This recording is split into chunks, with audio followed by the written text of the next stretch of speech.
porque esta ley busca sancionar cualquier tipo de acoso y violencia en el campo político que se dé hacia las mujeres, ¿no? Ustedes ayer hemos visto que como las mujeres tienen mayor representación en todos los ámbitos de la sociedad, ¿no? En el tema de transporte y hay mujeres, en la policía boliviana hay mujeres, en la gastronomía hay mujeres, ¿no? En el sector público, en las instituciones hay mujeres, ¿no? En el tema político también ya se han insertado las mujeres, ¿no? Como ser el primero en el parlamento, ¿no? Donde prácticamente las mujeres van a tener mayor participación. ¿Cuál es el objetivo de esta ley? La ley 243 busca primero eliminar todos los actos, conductas y manifestaciones de acoso y violencia política. Más adelante vamos a ver definiciones, ¿no? La ley busca garantizar el ejercicio pleno de todos los derechos políticos. Es decir, si una mujer es concejal, es alcaldesa, no sufra discriminación o denigración de ninguna clase en el entorno laboral en el que se encuentra. Desarrollar también es objetivo de esta ley, desarrollar las políticas y estrategias públicas para la erradicación de toda forma de acoso y violencia política, ¿no? Dentro de lo que es el campo político. Si vemos un poco las diferencias y las definiciones, se entiende, según la ley, por acoso político todos aquellos actos de presión, persecución, hostigamiento o amenazas hacia las mujeres en el tema político. Por otro lado, ¿qué es la violencia política? Son aquellas acciones, conductas, agresiones ya físicas, psicológicas, sexuales, ¿no? Todo lo que hemos visto el día de ayer con la ley 348, ya de forma directa efectivamente a las mujeres. Tanto el acoso político y tanto la violencia política se puede dar por una persona o por un grupo de personas o incluso se puede manejar terceras personas, ¿no? Entonces, la finalidad que busca es, pues, obviamente sancionar tanto el acoso político que se le dé y la violencia como tal, ¿no? Entonces, la ley 243, ¿no? Va a buscar acortar, suspender, impedir o restringir el ejercicio del cargo, aquellas conductas que vayan contra la voluntad, ¿no? Aquellas acciones que vayan a incurrir a acción o omisión para el cumplimiento de las funciones, el ejercicio de sus derechos de las mujeres, cuando prácticamente no puedan hacer un trabajo de forma libre, garantizando sus derechos en el ejercicio político del trabajo. Generalmente este escenario se va a dar en los gobiernos municipales, gobiernos departamentales, en todo lo que es el sector público. La ley menciona 3 tipos de niveles de gravedad de acciones que especialmente se van a sancionar, ¿no? Las faltas leves, las faltas graves, las faltas gravísimas. Estos 3 tipos de faltas debe estar dentro de los reglamentos internos de las instituciones públicas, ¿no? Estas van a ir viendo según a la gravedad. Las faltas leves, dentro de lo que es el artículo 8, se puede clasificar de la siguiente forma. Aquellos tipos de estereotipos por género, donde se realicen actividades y tareas ajenas a las funciones que sean atribuciones de su cargo, ¿no? Donde prácticamente le van a decir porque es mujer no puede hacer eso, ¿no? O porque es mujer no habla fuerte y demás.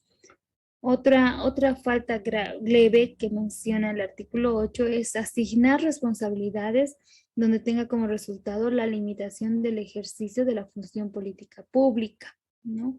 ¿No? Donde acá se le va a dar una carga en cuanto a las responsabilidades para que esta mujer diga, no puedo hacer esta función o no puedo hacer esto porque la responsabilidad es mucho mayor.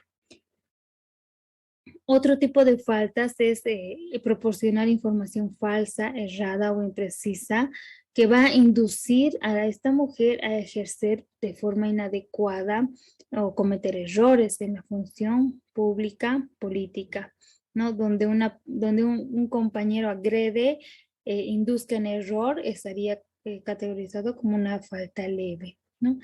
Esas acciones son traducidas en tropiezos, ¿no? Que de forma planeada, manipulada y demás van a inducir a la inestabilidad de la mujer en el campo laboral político.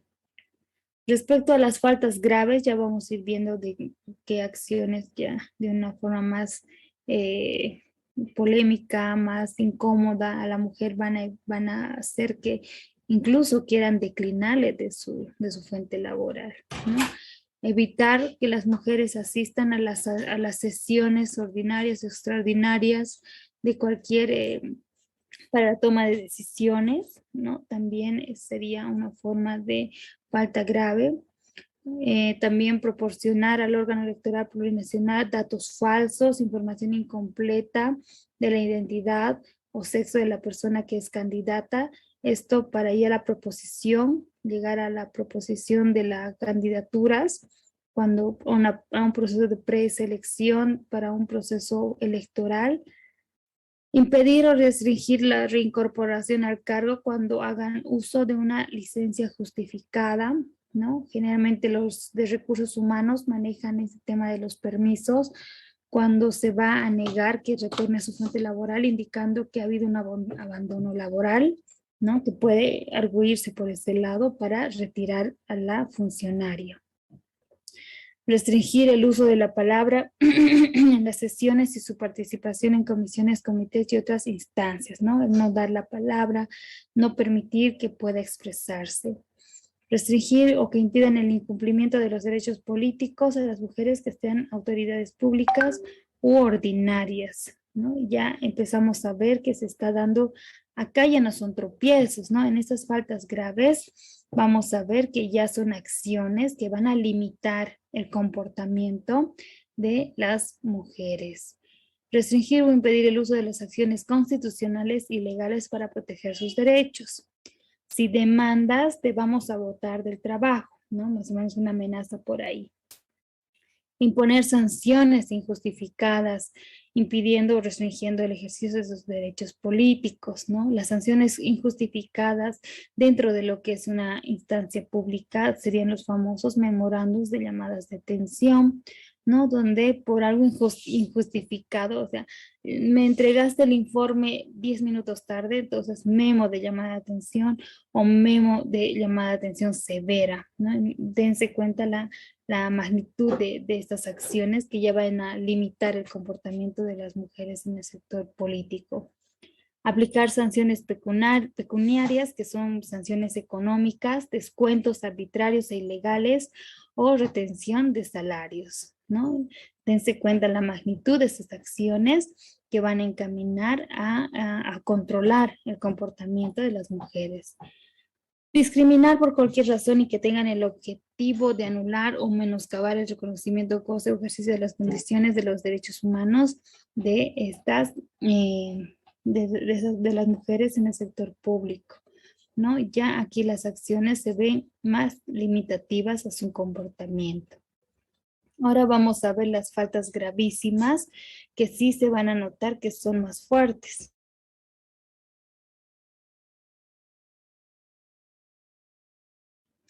Las faltas gravísimas, ¿no? Entre las más fuertes que se puede ver en la ley son cuando existe discriminación a la autoridad electa, ya sea por su estado de embarazo, por su peinado, por cualquier forma de hablar, por cualquier característica de la persona, cualquier tipo de discriminación, ¿no?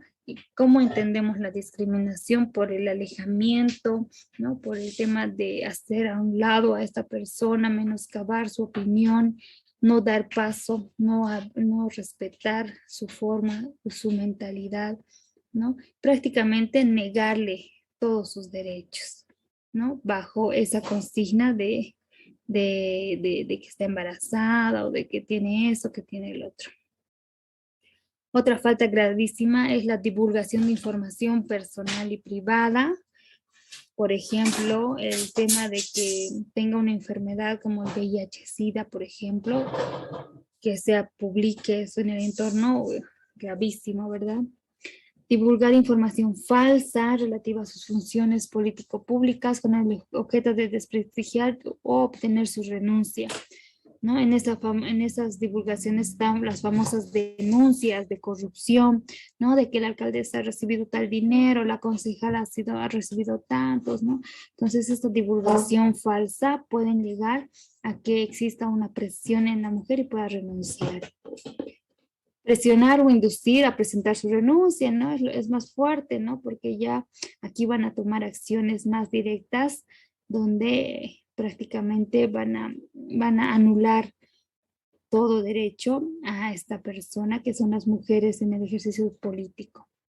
Obligar mediante la fuerza o intimidación a firmar todo tipo de documentos o decisiones que vayan en contra de su voluntad, ¿no? Aquí la presión no solamente del otro sexo, ¿no? Del otro, de los hombres, sino también puede ser por los temas de los partidos políticos, ¿no? Que generalmente se da para cuidar, ¿no? Estas agresiones que puede haber entre los colores políticos. La víctima puede denunciar, ¿no? La víctima, al igual que hemos visto en la ley 348, puede denunciar, puede indicar, ¿no? Cuando está sufriendo acoso o violencia política, puede hacer su denuncia. Y no solamente ella, también sus familiares pueden denunciar, también pueden hacer una denuncia de forma verbal o escrita porque ambos son recibidos. ¿Dónde es la instancia correspondiente para hacer su denuncia? ¿No? La ley 243 reconoce tres formas, tres vías para hacer su denuncia. Primero, pues la vía administrativa, segundo, la vía constitucional y por último, la vía penal. La vía administrativa es cuando prácticamente la mujer dentro de la institución, ¿no?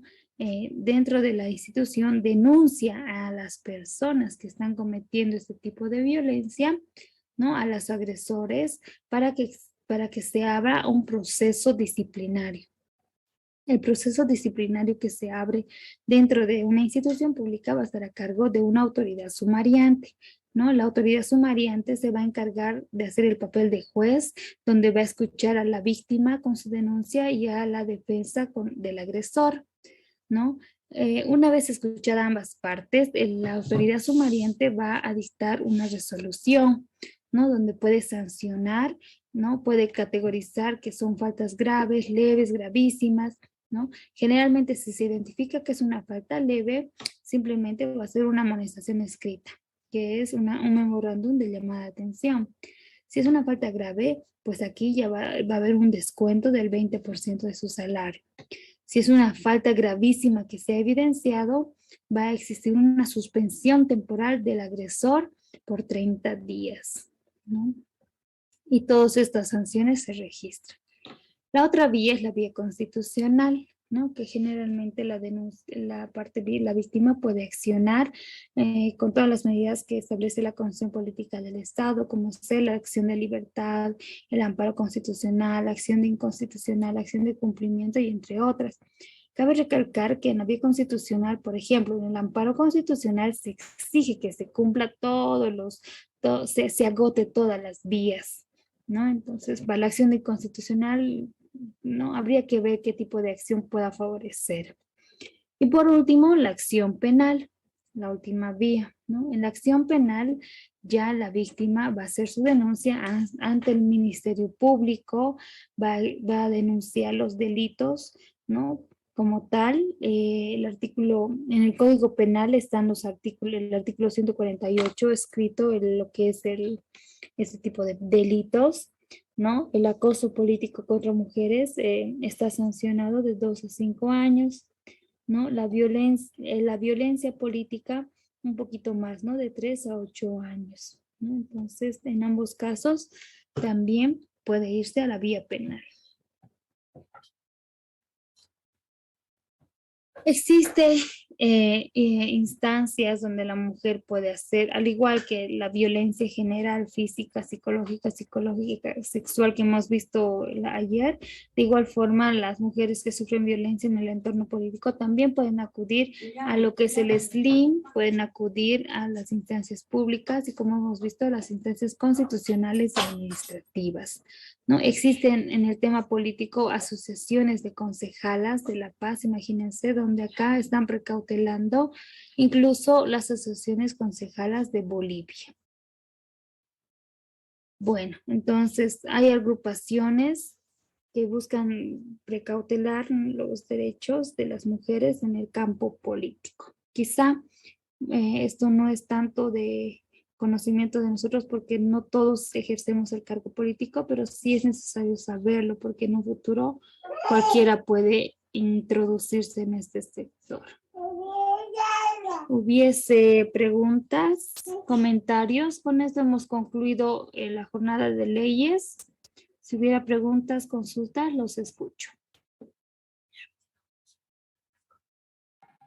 Licenciada, buenas noches. Dentro del acoso político, como donde usted menciona, hay tres vías: vía administrativa y constitucional por vía penal, ¿no? Lo que usted menciona. Y sí es necesario seguir los pasos, como por ejemplo vía administrativa, constitucional y llegar a vía penal, o directamente puede hacer uso de cualquiera de los tres directamente. Cualquiera de los tres, pero bajo ningún caso los tres, porque en la vía constitucional generalmente se da cuando ya hay un proceso de mayor magnitud con antecedentes administrativos y demás, pero generalmente los casos de violencia hacia las mujeres en el campo político se realizan por la vía administrativa, porque es la forma más directa de sancionar, incluso más rápida de sancionar al agresor, porque si se va a una vía constitucional y penal suele tardar y el agresor pues sigue realizando actos, ¿no? Que puedan agredir a la mujer. Primero se aconseja agotar la vía administrativa siempre en cualquiera de los casos, ¿no? Una vez que haga su denuncia en la vía administrativa, ya con la sanción determinada por la autoridad sumariante, ya generalmente ahí radica, o sea, se mueren, ¿no? Los actos, pero aún así la mujer puede irse incluso a la vía penal, ¿no? Pero obviamente se ha visto casos donde el agresor se defiende, ¿no? Porque indica que no puede ser sancionado dos veces por el mismo hecho. Entonces, generalmente en la vía penal anulan el proceso penal con esta garantía constitucional. Entonces, generalmente ante eso es mejor irse por la vía administrativa. En algunos casos se ha visto que se han ido también directamente a la vía penal porque son sanciones más fuertes y quizá más temerosas, ¿no? Pero también debemos probar porque el Ministerio Público necesita pruebas, pero suele tardar más. Entonces, eso dependerá a la situación y a las faltas y al hecho específico para que la mujer pueda decidir por cuál de las vías acudir.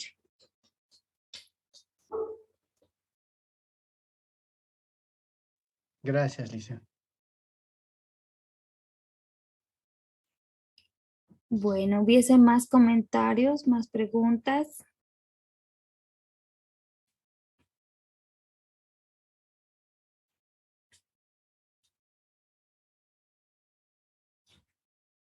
En general, todas esas leyes podríamos resumir de que son leyes que protegen a la población, especialmente a los niños, a las mujeres, que por muchos años han sido sometidos, han sido sectores muy vulnerables, pero que ahora están, bueno, gozando de cierta igualdad en la sociedad.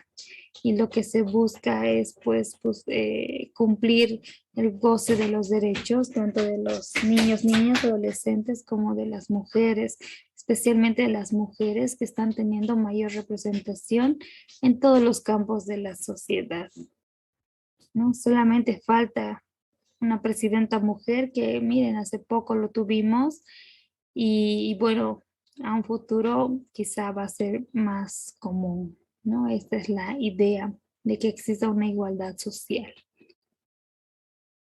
Sin más preguntas, yo creo que nos podemos despedir si no hay más comentarios, más dudas.